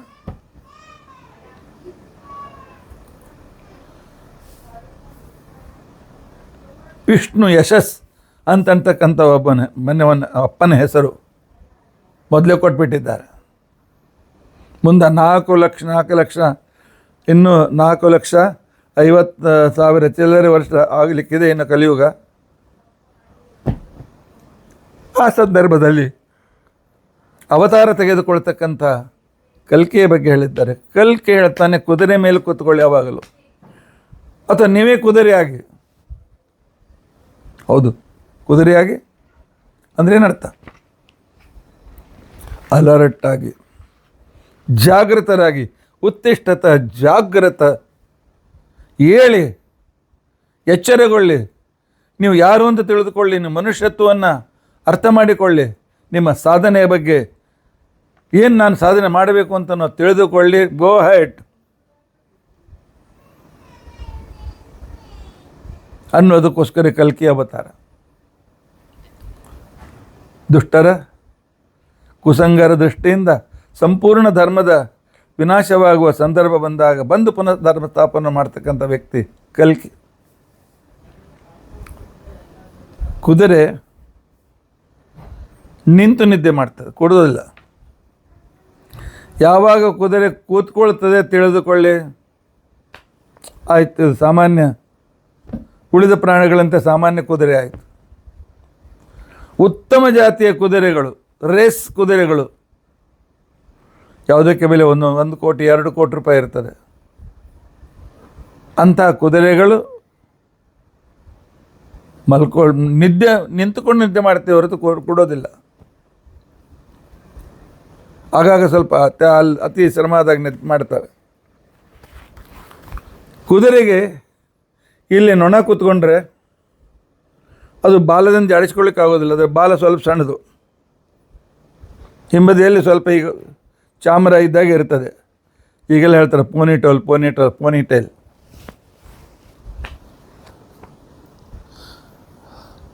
ಪೋನಿಟೇಲ್ ರೀತಿಯಾಗಿ ಕೂದಲ ಇಟ್ಕೋಬೇಕಂತೆ. ಇರಲಿ.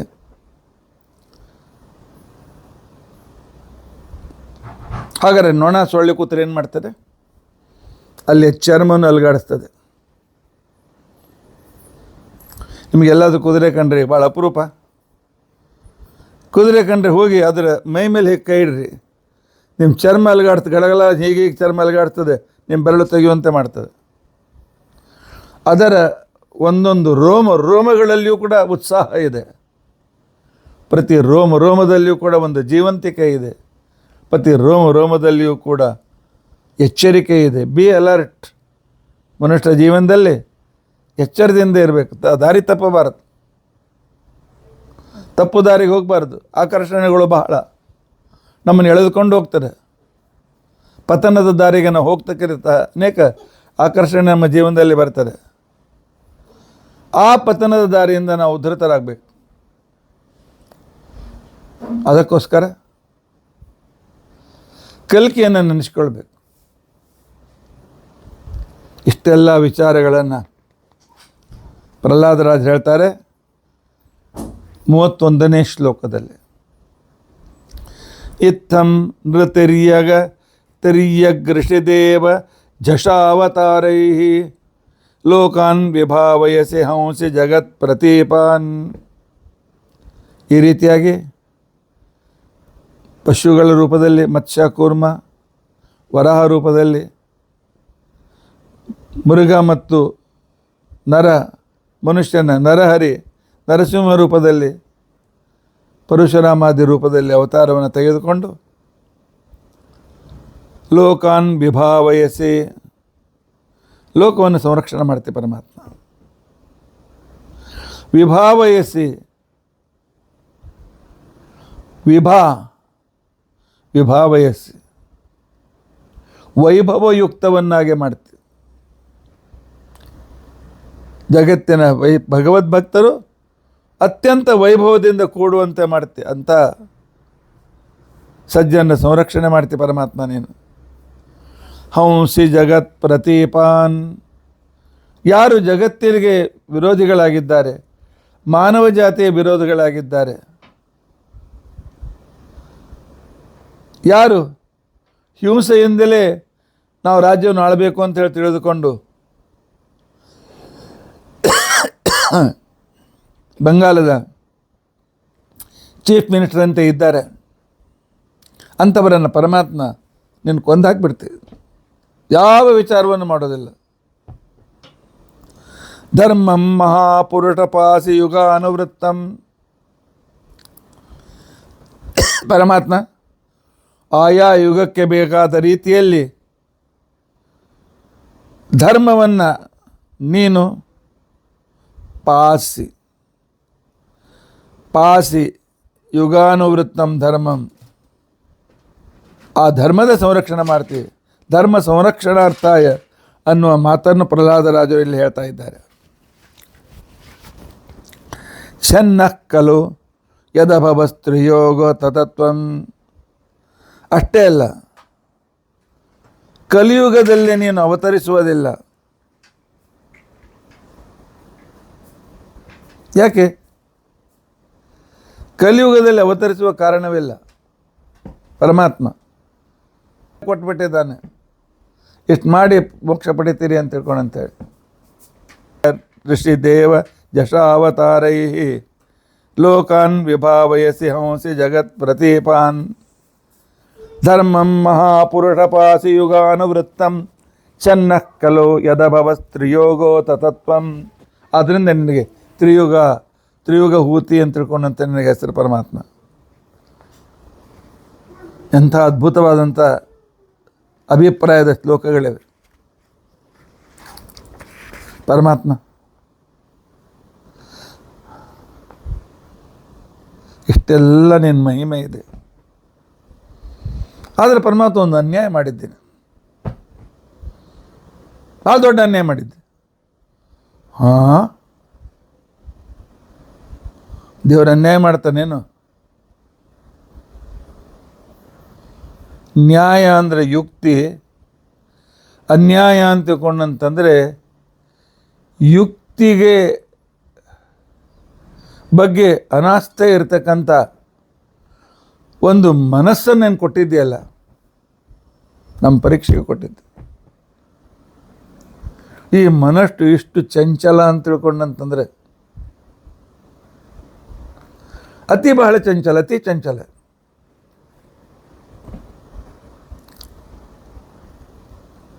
ನನಗೆ ಮನೋರೋಗ ಉಂಟಾಗಿದೆ, ಪರಮಾತ್ಮ ದೂರ ಮಾಡಲ್ಲ. ಏನ್ರಿ ಪ್ರಹ್ಲಾದ ರಾಜರಿಗೆ ಮನೋರೋಗ ಯುಕ್ತ ಆಯ್ತೇನೋ? ನಿಮ್ಮ ಮನಸ್ಸಿಗೆ ಕರ್ಕೊಂಡು ಹೋಗ್ಬೋದಿತ್ತಲ್ಲ ಬೆಂಗಳೂರಿನಿಗೆ. ಇಂಥ ಮನೋರೋಗ ಅಲ್ಲ, ಮನಶ್ಚಂಚಲ. ನಮ್ಮ ಬಗ್ಗೆ ಹೇಳ್ತಾ ಇದ್ದಾರೆ. ನಮಗೆಲ್ಲ ಮನೋರೋಗಿಗಳು ನಾವು. ಯಾಕೆ? ನೈತನ್ ಮನಸ್ತವ ಕಥಾಸು ವಿಕುಂಠನಾಥ. ನನ್ನ ಮನಸ್ಸು ನಿನ್ನ ಮಹಿಮೆ, ನಿನ್ನ ಬಗ್ಗೆ ತತ್ವಜ್ಞಾನ, ನಿನ್ನನ್ನು ತಿಳಿದುಕೊಳ್ಳಬೇಕು, ನಿನ್ನ ಉಪಾಸನೆ ಮಾಡಬೇಕು, ನಿನ್ನ ಅನುಗ್ರಹ ಪಡೆಯಬೇಕು ಇತ್ಯಾದಿ ವಿಷಯದಲ್ಲಿ ನನ್ನ ಮನಸ್ಸು ಎಂದಿಗೂ ಬರೋದೇ ಇಲ್ಲ, ಪ್ರವೃತ್ತವೇ ಆಗೋದಿಲ್ಲ. ಪರಮಾತ್ಮ ಸಂಪ್ರೀತಯೇ ದುರಿತ ದುಷ್ಟಂ ಅಸಾಧು ತೀವ್ರಂ.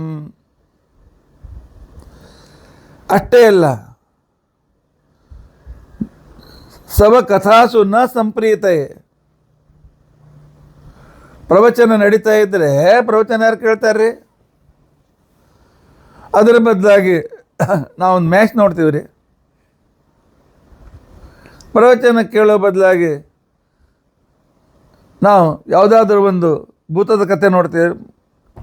ಅದು ಭೂತಗಳಾಗಲಿ ಅಂತ ಇರಬೇಕಾಗ್ತದೆ ಅಷ್ಟೇ. ನನ್ನ ಮನಸ್ಸು ಅನೇಕ ಪಾಪಗಳ ಕಡೆಗೆ ಹೋಗ್ತದೆ, ದುಷ್ಟದ ಸಂಘವನ್ನು ಮಾಡ್ತದೆ, ತೀವ್ರವಾಗಿರ್ತಕ್ಕಂಥ ಪಾಪದ ಕಾರ್ಯಗಳನ್ನು ಮಾಡ್ತದೆ.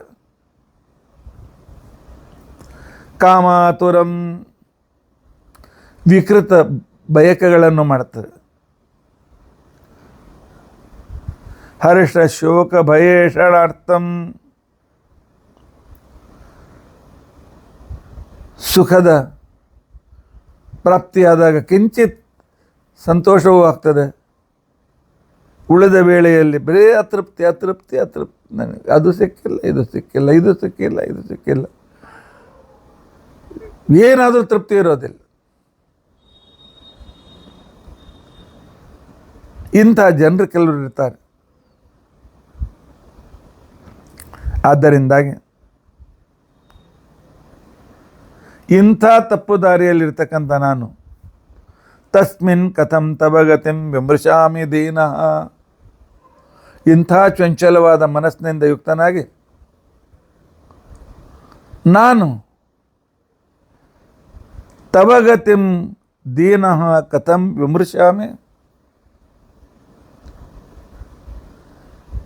ನಿನ್ನ ಬಗ್ಗೆ ಏನು ಮನನ ಮಾಡಿ ನಿಧಿಧ್ಯಾಸನ ಮಾಡಿ ತಪಸ್ಸು ಮಾಡಬೇಕು, ಇಂಥ ಚಂಚಲ ಮನಸ್ಸಿದ್ದಾಗ ನಾನು ಹೇಗೆ ಮಾಡಲಿಕ್ಕೆ ಸಾಧ್ಯ ಇದೆ ಪರಮಾತ್ಮ? ಈ ಮನಸ್ಸನ್ನು ನಿನ್ನಲ್ಲಿ ಏಕಾಗ್ರತೆಗೊಳಿಸು, ಆ ಉಪಕಾರ ಮಾಡುವಂತೆ ಅಂತೇಳಿ ಕೇಳ್ಕೊಳ್ತಾ ಇದ್ದಾರೆ. ತವ ಕಥಾಸು ವಿಕುಂಠನಾಥ ಸಂಪ್ರೀತಯೇ ದುರಿತ ದುಷ್ಟಮಸಾಧು ತೀವ್ರಂ ಕಾಮಾತುರಂ ಹರ್ಷ ಶೋಕ ಭಯೇಷಣಾರ್ಥಂ. ಒಂದು ನಿಮಿಷ ಸಂತೋಷ, ಒಂದು ನಿಮಿಷ ಭಯ, ಒಂದು ನಿಮಿಷ ಹೊಟ್ಟೆ ಕೆಚ್ಚು, ಒಂದು ನಿಮಿಷ ನನಗೇನು ಗೊತ್ತಿಲ್ಲಪ್ಪ ಅಂತ ಅರ್ಥಂತ ಅರ್ಥತೆ. ಇಂಥ ವಿಚಿತ್ರವಾದ ಚಂಚಲತೆಯಿಂದ ಯುಕ್ತವಾಗಿರ್ತಕ್ಕಂಥ ನನ್ನ ಮನಸ್ಸು ನಿನ್ನನ್ನು ಪಡೆಯಬೇಕಾಗಿರ್ತಕ್ಕಂಥ ಏನು ಒಂದು ಶಾಸ್ತ್ರಾಧ್ಯಯನ ಅಂತ ತಿಳ್ಕೊಂಡಂತೆ ಇದೆ. ಶ್ರವಣ ಮನನ ನಿಧಿಧ್ಯಾಸನ, ಆನಂತರ ತಪಸ್ಸು ಮೊದಲಾಗಿರ್ತಕ್ಕಂಥದ್ದನ್ನು ಮಾಡಿ ಸಮಾಧಿಯಲ್ಲಿ ಪರಮಾತ್ಮನ್ನು ಕಾಣುವ ಅವಸ್ಥೆಯನ್ನು ಮುಟ್ಟಲಿಕ್ಕೆ ನನ್ನ ಮನಸ್ಸಂತೂ ಚಂಚಲವಾದ ಮನಸ್ಸು ಸಾಧ್ಯವಿಲ್ಲ.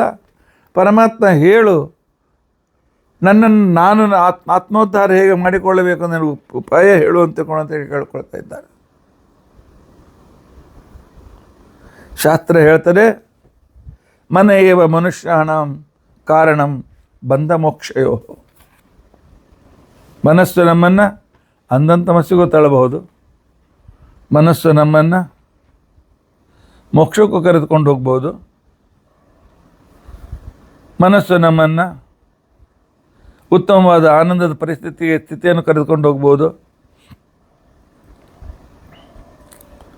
ಯಾವುದರ ಮನಸ್ಸಿನ ಮೇಲೆ ನೀವು ಕಂಟ್ರೋಲ್ ಇಟ್ಟುಕೊಂಡಾಗ, ಆ ಮನಸ್ಸಿನ ಮೇಲೆ ನಿಮಗೆ ಹಿಡಿತ ಇದ್ದರೆ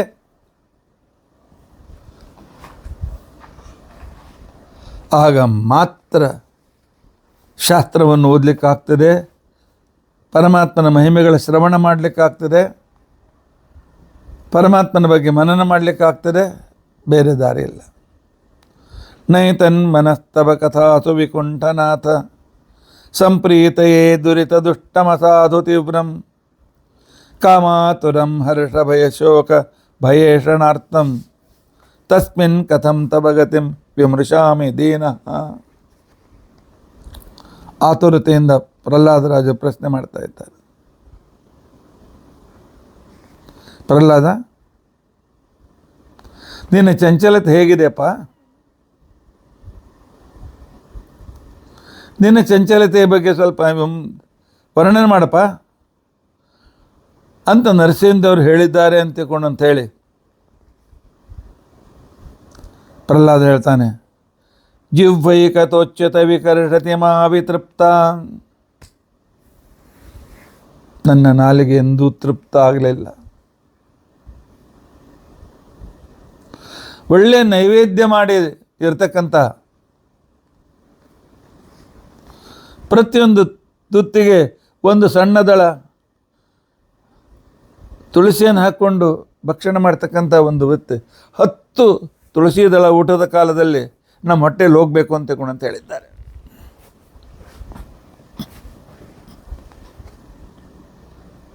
ಏನೋ ತುಳಸಿನ ಇಟ್ಟೋದಿಲ್ಲ, ಆ ಮಾತು ಬೇರೆ. ನೈವೇದ್ಯ ಮಾಡಿದ್ರಲ್ಲ ಅದರ ತುಳಸಿ ಬರಬೇಕು. ಎಲ್ಲೆಲ್ಲೋ ನನ್ನ ನಾಲಿಗೆ ಬಯಸ್ತದೆ. ನನಗೆ ಗೊತ್ತಿದ್ದ ಲಿಸ್ಟ್ ಹೇಳ್ತೇನೆ. ಇವತ್ತು ನನ್ನ ನಾಲಿಗೆ ಬರ್ಗರ್ ತಿನ್ನಬೇಕು ಅಂತ ಅನ್ನಿಸ್ತದೆ. ಇವತ್ತು ನನ್ನ ನಾಲಿಗೆ ಹೆಸರು ನೆನಪಿಗೆ ಬರ್ತಿಲ್ಲ, ಗೊತ್ತಿಲ್ಲ, ನೂಡಲ್ ತಿನ್ನಬೇಕು ಅಂತ ಅನ್ನಿಸ್ತದೆ. ಇವತ್ತು ನನ್ನ ನಾಲಿಗೆ ಬಿರಿಯಾನಿ ತಿನ್ನಬೇಕು ಅಂತ ಅನ್ನಿಸ್ತದೆ. ಇವತ್ತು ನನ್ನ ನಾಲಿಗೆ ಅದೇನು ಬರ್ತಾಯಿಲ್ಲ ಬಕ್ರಿ ಅಂತದು, ಏನೋ ಇರ್ತಾರಪ್ಪ ಗೊತ್ತಿಲ್ಲ. ಇವತ್ತು ನಾಲಿಗೆ ಬಳ್ಳಿ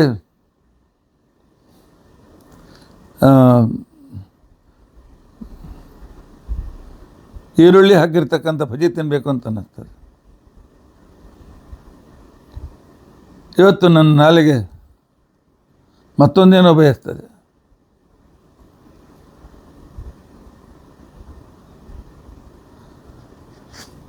ನಾಲಿಗೆ ಬಯಸ್ತದೇನ್ರಿ? ನಾಲಿಗೆ ಇದು ಜಡ ಅಲ್ಲೇನು? ಅದಕ್ಕೆಲ್ಲಿ ಬಯಕೆ ಇದೆ? ಪ್ರಹ್ಲಾದನಿಗೆ ಅಷ್ಟು ಗೊತ್ತಾಗಂಗಿಲ್ಲೇನು? ಜಿಹ್ವೈಕ ತೋಚ್ಯತ ವಿಕರ್ಷತಿ ಮಾ ವಿತೃಪ್ತ.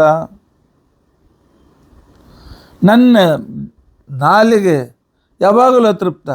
ಅದು ಬೇಕು, ಇದು ಬೇಕು, ಇದು ಬೇಕು, ಇದು ಬೇಕು ಅಂತ ನಾಲಿಗೆ ಬಯಸೋದಿಲ್ಲ. ಆ ನಾಲಿಗೆಗೆ ಪ್ರೇರಣೆ ಮಾಡ್ತಕ್ಕಂತಹ ಆ ಮಿಶ್ಚುವಸ್ ಚಂಚಲ ಮನಸ್ಸಿದೆಯಲ್ಲ, ಅದು ನಾಲಿಗೆಗೆ ಇದನ್ನು ಬಯಸು, ಇದನ್ನು ತಿನ್ನು. ಆ ನಾಲಿಗೆಯಲ್ಲಿ ಕೂತ್ಕೊಂಡು ತಪ್ಪು ದಾರಿಗೆ ಎಳೆದುಕೊಂಡು ಹೋಗ್ತಕ್ಕಂಥದ್ದು ಈ ಮನಸ್ಸು. ಹೋಗಲ್ರಿ, ಮನಸ್ಸು ಕೂಡ ಜಡ ಅಲ್ಲೇನು? ಅದಕ್ಕೆ ಸ್ವಂತ ಚಂಚಲತೆ ಎಲ್ಲಿದೆ?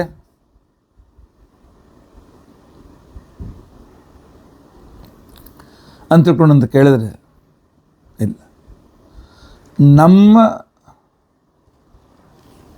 ಒಂದು ಅತೃಪ್ತಿ ಅನುಸಾರವಾಗಿ ಮನೋನಿಯಾಮಕರಾಗಿರ್ತಕ್ಕಂತಹ ರುದ್ರದೇವರು, ಮನೋನಿಯಾಮಕರಾಗಿರ್ತಕ್ಕಂಥ ಪಾರ್ವತಿ, ಮನೋನಿಯಾಮಕರಾಗಿರ್ತಕ್ಕಂಥ ಇಂದ್ರಕಾಮರು ನಮ್ಮಲ್ಲಿ ಏನೇನೋ ಬಯಕೆಗಳನ್ನು ಹುಟ್ಟಿಸ್ತಾರೆ. ಯಾಕೆ? ಇವೆಲ್ಲ ಮನೋನಿಯಾಮಕರು. ಮನಸ್ಸಿನ ಮುಖಾಂತರವೇ, ಮನಸ್ಸೇ ಇಂದ್ರಿಯಗಳ ಮುಖಾಂತರ ನಮ್ಮನ್ನು ತಪ್ಪು ದಾರಿಗೆ ತೆಗೆದುಕೊಂಡು ಹೋಗ್ತದೆ.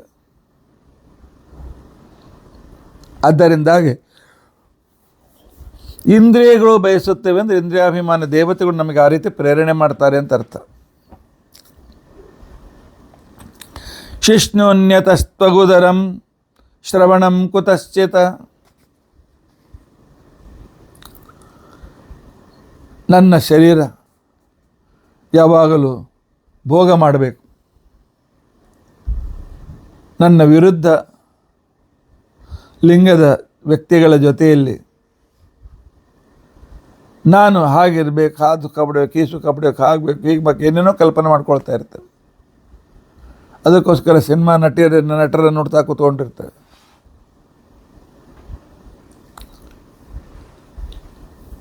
ಆನಂತರ ತ್ವಕ್, ನನ್ನ ಚರ್ಮ ಒಳ್ಳೆ ಮೆತ್ತಗಿನ ಹಾಸಿಗೆ,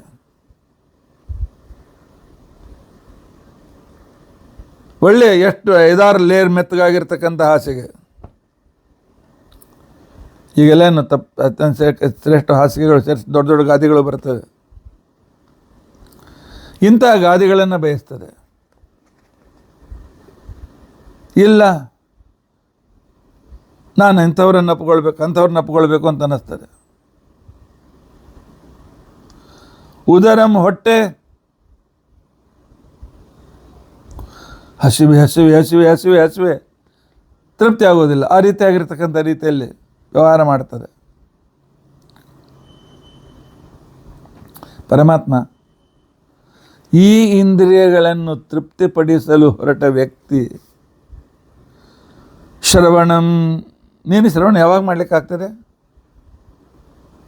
ಅನಿವಾರ್ಯ. ಸಂಧ್ಯಾವನ್ನು ಮಾಡಬೇಕು ಅಂತ ತಿಳ್ಕೊಂಡು ಸ್ವಲ್ಪ ಹೊತ್ತು ಸಂಧ್ಯಾವನ್ನು ಹತ್ತು ನೀಡುತ್ತೇವೆ ಅಷ್ಟೇ. ಆದರೆ ಕಾಮನ್ನಾಗಿ ನಮ್ಮನ್ನು ತಪ್ಪು ದಾರಿಗೆ ಎಳೆತಕ್ಕಂಥ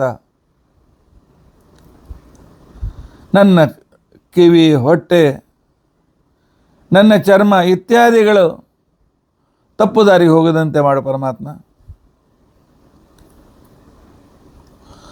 ಪ್ರಾಣೋನ್ಯತಶ್ಚ ಫಲದೃಕ್ ಕ್ವಚಕರ್ಮದ ಶಕ್ತಿ. ಕಣ್ಣು ಏನನ್ನೋ ನೋಡಲು ಬಯಸ್ತದೆ, ಕಿವಿ ಏನನ್ನೋ ಕೇಳಲು ಬಯಸ್ತದೆ.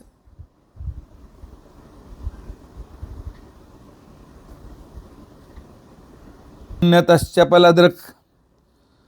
ಇನ್ನು ಮೂಗು, ಆ ಸೆಂಟ್ ಬೇಕು, ಈ ಸೆಂಟ್ ಬೇಕು, ಆಗಬೇಕು, ಈಗ ಆ ಸ್ಪ್ರೇ, ಈ ಸ್ಪ್ರೇ. ಈಗಿನ ದಿವಸದಲ್ಲಿ ಹೆಂಗಸರಿರಲಿ ಗಂಡಸರಿರಲಿ ಘಮ್ ಅಂತಕೊಂಡಂತೇಳಿ ಇವನು ವಿಕೃತ. ಕೆಲವು ಸರ್ತಿಗೆ ಆ ಪರಿಮಳ ಎಲ್ಲ ವಾಸನೆ ಎಲ್ಲಿ ನನ್ನ ಶ್ವಾಸ ನಿಲ್ತಿದ್ದು ಅಂತ ಅನ್ನಿಸ್ತು ಆ ರೀತಿಯಾಗಿ ತೀವ್ರವಾಗಿ ಸ್ಪ್ರೇ ಮಾಡ್ಕೊಂಡು ಬಂದಿರ್ತಾರೆ. ಯಾಕೆ? ತಮ್ಮ ಹೊಲಸನ್ನು ಮುಚ್ಚಿಕೊಳ್ಳೋದಕ್ಕೋಸ್ಕರ. ಇಲ್ಲ, ಮನುಷ್ಯನ ಆ ಒಂದು ಶರೀರದ ವಾಸನೆ ಹೇಗಿರ್ತದಲ್ಲ, ಪರಿಮಳ ಹೇಗಿರ್ತದಲ್ಲ, ಎಂತೆಂಥ ಮಹಾನುಭಾವರು ಬಂದು ದೊಡ್ಡವರು ಬಂದು ನಮಸ್ಕಾರ ಮಾಡಬೇಕು ಅಂತ ಅನ್ನಿಸ್ತದೆ. ಅಂಥ ಒಂದು ಆಕರ್ಷಣೆ ಅವರ ಶರೀರದ ಗಂಧದಲ್ಲಿರ್ತದೆ. ಹೆಚ್ಚಿನ ಪ್ರಾಣಿಗಳು, ಹಾವು ಮೊದಲಾಗಿರ್ತಕ್ಕಂಥವುಗಳು, ಇವೆಲ್ಲ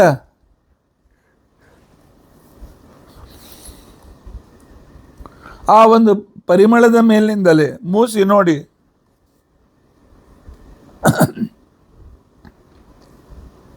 ಬಿಟ್ಬಿಡ್ತವೆ. ಪರಮಾತ್ಮನ ವಿಚಿತ್ರವಾಗಿರ್ತಕ್ಕಂಥ ಒಂದು ಕ್ರಮ. ನಮ್ಮಲ್ಲಿ ಗೋಶಾಲೆ ಇದೆ. 7 ಕರುಗಳು, 7 ಆಕಳುಗಳು, 3 ಕರುಗಳಿವೆ. ಒಂದು ಕರುವಿಗೆ ನೀವು ಬಾಳೆಹಣ್ಣು ಬೇಕಾದಷ್ಟು ಎದುರಿಗಿಡ್ರಿ, ಮೂಸಿ ನೋಡ್ತದೆ, ಬಿಟ್ಬಿಡ್ತದೆ. ಇನ್ನೊಂದು ಕರು ಇದೆ, ಅದಕ್ಕೆ ಆ್ಯಪಲ್ ಸೇರೋದೇ ಇಲ್ಲ. ಆಮೇಲೆ ಪಂಚಾಮೃತ ಆದಾಗ ಆ್ಯಪಲ್ ಸಪ್ತೇನು ಇದು ಹಾಕ್ತೇವೆ, ಅದನ್ನು ಹಾಕಿದ್ರೆ ತಿನ್ನೋದೇ ಇಲ್ಲ. ಹೀಗೆ ಪರಮಾತ್ಮ ವಿಚಿತ್ರವಾಗಿರ್ತಕ್ಕಂಥ ಪ್ರಾಣಿಗಳನ್ನು ಹುಟ್ಟಿಸಿರ್ತಾನೆ. ಇನ್ನು ಕರ್ಮಶಕ್ತಿ ಅಂತ ನನ್ನಿಂದ ಹೊರಟೋಗ್ಬಿಟ್ಟಿದೆ. ಇವರೆಲ್ಲ ನನ್ನ ಶತ್ರುಗಳು. ಪರಮಾತ್ಮ ಯಾವ ಇಂದ್ರಿಯಗಳು, ಇಂದ್ರಿಯಾಭಿಮಾನ ದೇವತೆಗಳು ನಮ್ಮವರಾಗಬೇಕಾಗಿತ್ತೋ ಈಗ ನಮಗೆ ಶತ್ರುಗಳಂತೂ ವರ್ತಿಸ್ತಾ ಇದ್ದಾರೆ. ಅವ್ರದ್ದೇನು ತಪ್ಪಿಲ್ಲ, ನನ್ನ ಕರ್ಮಾನುಸಾರವಾಗಿ ನನ್ನ ಪರಿಣಾಮ ಮಾಡ್ತಾ ಇದ್ದಾರೆ. ಭವ್ಯಸ್ಸ ಪತ್ನೈವ ಗೇಹ ಪತಿಂ ಲುನಂತಿ. ಆನಂತರ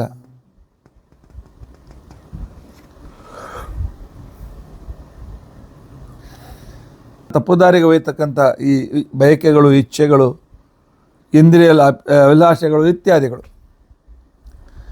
ಇವೆಲ್ಲ ನನ್ನ ತಪ್ಪುದಾರಿಗೆ ಎಳಿತಾ ಇವೆ ಅಂತ ತಿಳ್ಕೊಂಡು ಅಂಥೇಳಿ ಪ್ರಾರ್ಥನೆಯನ್ನು ಮಾಡಿಕೊಳ್ತಾ ಇದ್ದಾರೆ ಪ್ರಹ್ಲಾದರಾಜರು.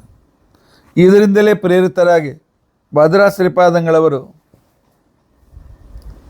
ಪರಮಾತ್ಮನಿಗೆ ಏನನ್ನು ಬೇಡಿಕೊಳ್ಳಬೇಕು ಅಂತ ಅನ್ನೋದ ಸಂದರ್ಭದಲ್ಲಿ ಈ ಇಂದ್ರಿಯಗಳ ಕಾಟದಿಂದ ಹೇಗೆ ಪಾರಾಗಬೇಕು ಅಂತ ಅನ್ನೋ ದಾರಿಯನ್ನು ತೋರಿಸಿದ್ದಾರೆ.